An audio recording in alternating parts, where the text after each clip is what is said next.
കുഞ്ഞുങ്ങളിലെ സംസാരത്തിലെ വ്യക്തതക്കുറവിന് നിങ്ങൾക്ക് വീട്ടിൽ ചെയ്യാൻ പറ്റുന്ന ഒരു എക്സസൈസ് ഞാൻ കഴിഞ്ഞൊരു വീഡിയോയിൽ ഇട്ടിട്ടുണ്ടായിരുന്നു. അതുപോലെ തന്നെ സംസാരത്തിലെ വ്യക്തത ഇംപ്രൂവ് ചെയ്യാനായിട്ട്, നാക്കിന്റെ ചലനം കൂട്ടി സംസാരത്തിന്റെ ക്ലാരിറ്റി ഇംപ്രൂവ് ചെയ്യാനായിട്ട് നിങ്ങൾക്ക് വീട്ടിൽ തന്നെ ഒരു മെറ്റീരിയൽ ഉണ്ടാക്കി എക്സസൈസ് ചെയ്യാനുള്ള ഒരു ആക്ടിവിറ്റിയാണ് ഇന്ന് ചെയ്യാൻ പോകുന്നത്. അത് കുട്ടികളിൽ മാത്രമല്ല, സ്ട്രോക്ക് കൊണ്ടും മറ്റ് കണ്ടീഷൻസ് കൊണ്ടും നാക്കിന്റെ ചലനം റെസ്ട്രിക്റ്റഡ് ആവുകയും സംസാരത്തിൽ ക്ലാരിറ്റി ഇഷ്യൂസ് വരുന്ന അഡൾട്ട്സിനും ഈ ഒരു എക്സസൈസ് ചെയ്യുക വഴി നാക്കിന്റെ ചലനം ഇംപ്രൂവ് ചെയ്യുകയും സംസാരത്തിലെ ക്ലാരിറ്റി ഇംപ്രൂവ് ചെയ്തെടുക്കാനും സാധിക്കും. അതിനായിട്ട് നമുക്ക് വേണ്ടത് ഒരു നൂല്, മുത്ത്, ഒരു വളയാണ്. ഈ വളയുടെ ഒരു അറ്റത്തായിട്ട് ഈ നൂല് നല്ല ടൈറ്റ് ചെയ്ത് കെട്ടണം. അപ്പൊ നമുക്ക് നാക്ക് പുറത്തേക്ക് നീട്ടിക്കുക, അല്ലെങ്കിൽ മുകളിലോട്ടാക്കിക്കേ, സൈഡിലോട്ടാക്കിക്കേ എന്നൊക്കെ പറഞ്ഞ് കുഞ്ഞുങ്ങളെ കൊണ്ട് ടങ് മൂവ്മെന്റ്സ് ഇംപ്രൂവ് ചെയ്യുന്നതിനേക്കാൾ കൂടുതൽ ഇങ്ങനത്തെ എന്തെങ്കിലും ഒരു ആക്ടിവിറ്റി ആയിട്ട് അവരെ കൊണ്ട് ചെയ്യുമ്പോൾ കുറച്ച് കൂടുതൽ നമുക്ക് ഇംപ്രൂവ്മെന്റ്സ് കൊണ്ടുവരാനായിട്ട് സാധിക്കുന്നതായിട്ട് എനിക്ക് തോന്നിയിട്ടുണ്ട്. അപ്പൊ നമ്മൾ ഒരറ്റത്ത് ഈ നൂല് കെട്ടിക്കഴിഞ്ഞു. ഇനി അതിലൂടെ നമ്മുടെ കയ്യിലുള്ള ഒരു മുത്ത് നൂലിലോട്ട് കോർക്കണം. അതിനുശേഷം ഈ നൂല് നല്ല ടൈറ്റ് ചെയ്തിട്ട് അപ്പുറത്തെ സൈഡിലോട്ട് മുറുക്കി കെട്ടണം.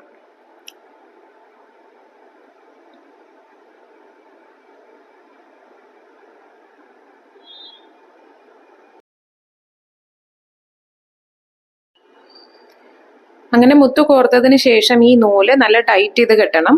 എന്നിട്ട് നമുക്ക് അധികം വന്ന നൂല് കട്ട് ചെയ്ത് കളയാം. അപ്പൊ ഇത്ര സിമ്പിൾ ആയിട്ട് നമുക്ക് വെറും 3 സാധനങ്ങൾ കൊണ്ട് നല്ലൊരു മെറ്റീരിയൽ നമുക്ക് വീട്ടിൽ തന്നെ സ്വയം ഉണ്ടാക്കാനായിട്ട് സാധിക്കും. അപ്പൊ ഈ മുത്ത് ഈ നൂലിലൂടെ അങ്ങോട്ടും ഇങ്ങോട്ടും നല്ല രീതിയിൽ മൂവ് ചെയ്യുന്നതായിരിക്കണം. ഇനി നമ്മൾ ഇതെങ്ങനെയാ ചെയ്യുന്നതെന്നുള്ളത് നോക്കാം. അപ്പം നമ്മുടെ ലാറ്ററൽ മൂവ്മെന്റ്സ്, ടങ്ങിന്റെ ലാറ്ററൽ മൂവ്മെന്റ്സ് ഇംപ്രൂവ് ചെയ്യാനായിട്ട് ഈ തരത്തിൽ വള പിടിച്ചതിന് ശേഷം നാക്ക് കൊണ്ട് ഈ മുത്ത് ഇരുവശങ്ങളിലോട്ട് മൂവ് ചെയ്യിപ്പിക്കണം. ഇത് നാക്കിന്റെ ലാറ്ററൽ മൂവ്മെന്റ്സ് ഇംപ്രൂവ് ചെയ്യാനായിട്ട് സഹായിക്കും. ഇനി അപ്വേർഡ് മൂവ്മെന്റ് ആണ് മിക്ക ആളുകളിലും, അല്ലെങ്കിൽ കുഞ്ഞു കുട്ടികളിലാണെങ്കിലും അപ്വേർഡ് മൂവ്മെന്റ് വളരെ ബുദ്ധിമുട്ടുള്ള ഒരു കാര്യമാണ്. അപ്പൊ അത് ഇംപ്രൂവ് ചെയ്യാനായിട്ട് നമുക്ക് ഈ വള ഇങ്ങനെ വെർട്ടിക്കലി പിടിച്ചിട്ട് നാക്കിന്റെ തുമ്പ് കൊണ്ട് ഈ മുത്ത് മുകളിലോട്ട് ഉയർത്താനായിട്ട് ആവശ്യപ്പെടുക.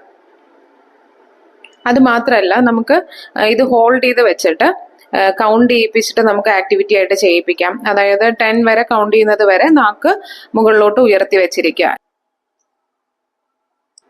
അപ്പൊ ക്ലാരിറ്റി ഇഷ്യൂസ് ഉള്ള കുട്ടികളിൽ ഈ എക്സസൈസ് ഒന്ന് ചെയ്ത് നോക്കൂ.